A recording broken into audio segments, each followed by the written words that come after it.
Halo semuanya, apa kabar? Semoga sehat selalu ya.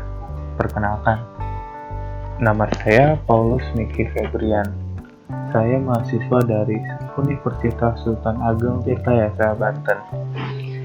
NIM saya ialah 333219052 jurusan Teknik Elektro. Nah, pada kesempatan kali ini saya akan memberikan sedikit penjelasan mengenai kapasitor. Kapasitor merupakan sebuah komponen atau sebuah elemen pasif yang didesain atau dibentuk untuk menyimpan energi dalam medan listriknya. Nah, kapasitor tersendiri terdiri atas dua plat konduktor yang dilapisi atau dibatasi atau dipisahkan oleh isolator atau dielektrik.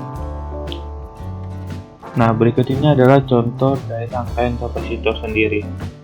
Ketika sebuah tegangan V terhubung dengan kapasitor seperti pada gambar, sumber menyalurkan muatan positif Q kepada salah satu plat dan muatan negatif Q ke plat lainnya.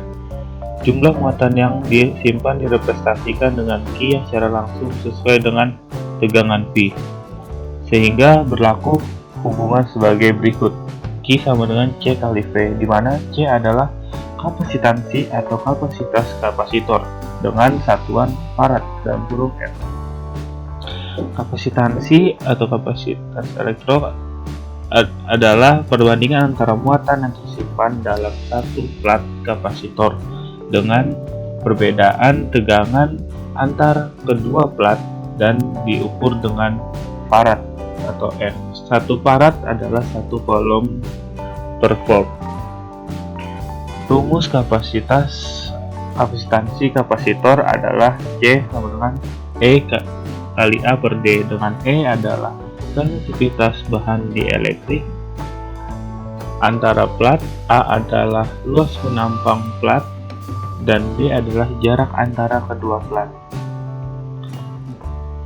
Nah, sehingga dapat diketahui bahwa besarnya kapasitas kapasitor itu tergantung atau ditentukan oleh tiga faktor, yaitu 1. Luas penampang plat, 2. Jarak antara kedua plat, dan 3. Permitivitas bahan dielektriknya.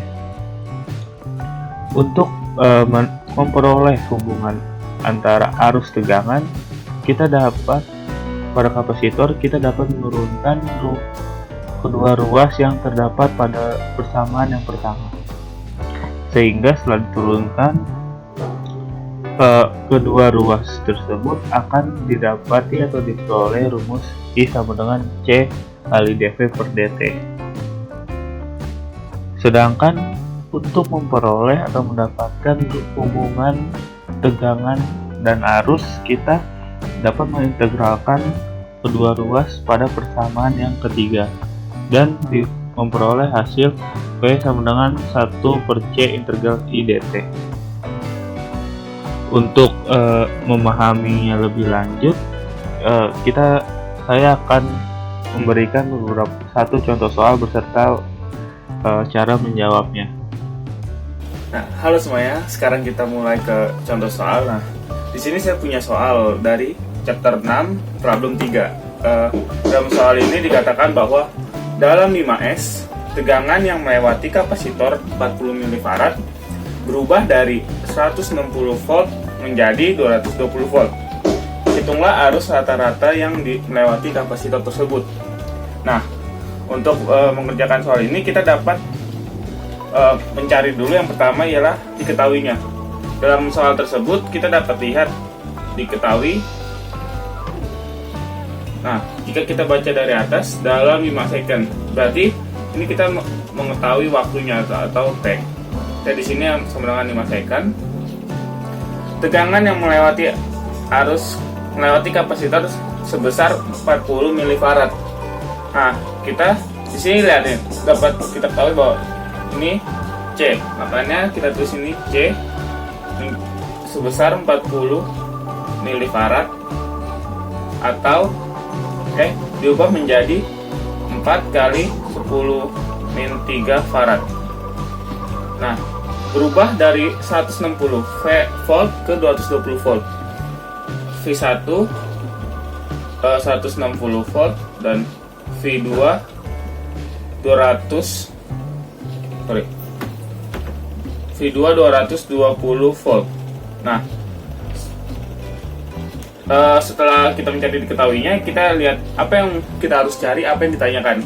Nah, di sini dilihat, hitunglah arus rata-rata yang melewati kapasitor. Berarti kita mengetahui yang ditanyakan adalah I. Nah, selanjutnya kita setelah diketahui dan ditanyanya apa, kita menjawab dari apa yang diketahui tersebut untuk mencari yang ditanyakan tersebut, yaitu arus rata-ratanya. Setelah kita mengetahui apa yang diketahui dan ditanya, kita langsung saja menjawab soal tersebut. Kan di sini tadi dia mencari I.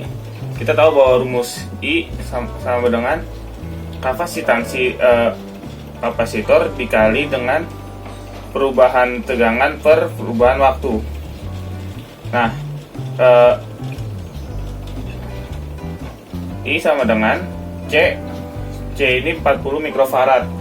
Nah, apabila 40 mikrofarad diubah ke farad menjadi 4 dikali 10 pangkat min 3 farad dikali perubahan tegangan ialah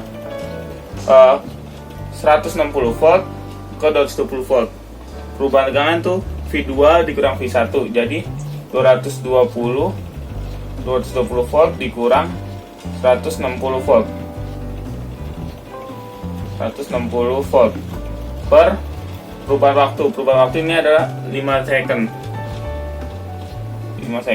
Nah, selanjutnya setelah kita menghitung ini semua, maka didapati hasil nilai I ialah 480 mA.